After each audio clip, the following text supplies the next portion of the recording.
Sidam kulaki dalang kanda buana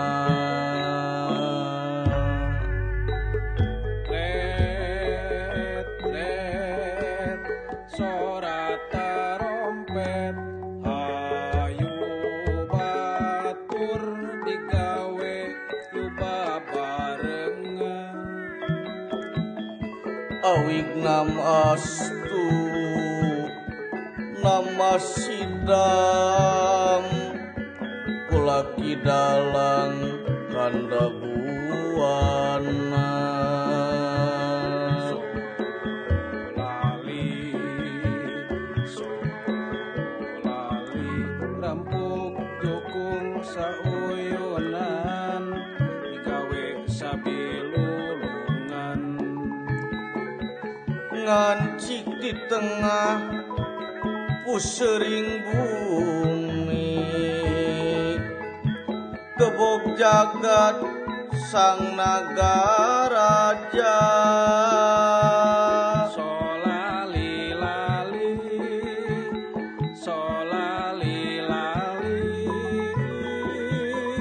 pagawangan sang ratu bara tapak dara patoking jagat kota kandaga kancana rukma ngandung pelambang piruta urang manusia muku malendang kagungan alapakan sang abuana campalamuni wedaling rasa kecrek muni kusiking hurip wayang sasmita wiraga jati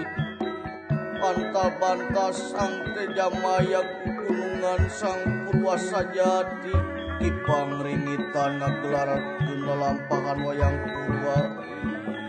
ineka para pujangga ulami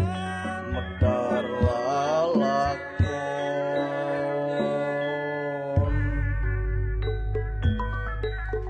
Sumangga urang Bandungan renekana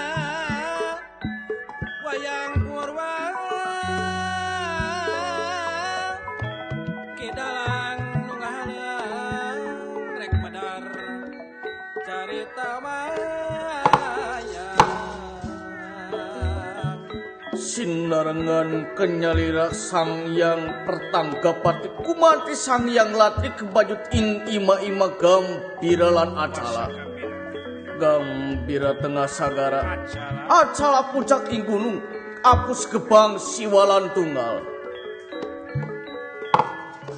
pino pinadepaken asta gangga wiratanu kalawan patra asta iku tangan gangga banyu wirawong pinter tanu mangsi lan patra iku kalam tanu mangsi patra dianggo midamel aksara kali hinggih aksara wianjana lan wianjani aksara wianjana hinggih cacarakan aksara alif dipun binunca dening bengiwat kulon tiba ing tanah Arab dados aksara 13 sawiji-wijine alif bata sajim ha kha daroja sin sodo todo ain kim pekop kap lam mim nun waw ha lam alif hanjahia aksara wianjani hinggih cacarakan aksara ha dipun binunca dening bengiwat wetan tiba ing tanah Jawi tinampanan dening Kipu Jangga Parwa didamel aksara kali dasa kali iku 2 dasa iku 10 inggih aksara 20 sawiji-wijine hana caraka data sawala pada jayanya lan maga batanga hana caraka wonten ing wetan data sawala iku kidul pada jayana kulon lan mangga batanga iku wonten ing ngalor kan sawyaka saiki dudu tempate ngalajengaken aksara semanten metuaken bebasan silokane Purwakara Purwa wiwitan Kara kraton pundi ingkang dianggo bubuka cinarita ngawiyosaken kawontenan kraton Nagara Dwarawati utawi tumuk kraton Jenggala-manik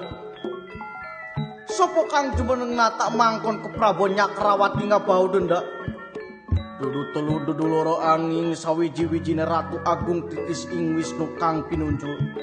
Narpati Sakti titisi Danawiri kang pinilih jujuluk Mahaprabu Batara Kresna yo Harimurti yo Padmanaba Sang Nalendra linggi dina kursi keagungan Rineka Singasanga dedampar kasur balbut Mandalagiri Sulaman Kancana Rukma Rineka Puspasagaram nganggo mahkota binokasi raksukan kanalendraan gelanggono gelanggong sor kilat bahu tempal dada wangkingan gagak mandok Rinengka Suketri nampat tinarete sela kencana sinebak puspa jebat kastori dipun parek dening Patih Udawalan ingkang rai Arya Setyaki saking Lesanpura tanan tawis dangu Sang Nalendra ngandika pangandikana arta pertela sulintang gedag damar keanginan eladala jagat Dewa Batara jagat Rat Prabu Diksa kakang Patih Udawa mewah kang rai Padmanegara kapayun lingga inggih tonton senika payu lalu kapihatun yang ngakeun sepapa-pagus mugia katampi kalayan kapidahan dekantun rai Padmanegara ngaturaken sembah aturun kakang Patih Udawa oge rai Setyaki aya pikir saeunaon Kang antos heula sakenap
Pinetik narawat tadi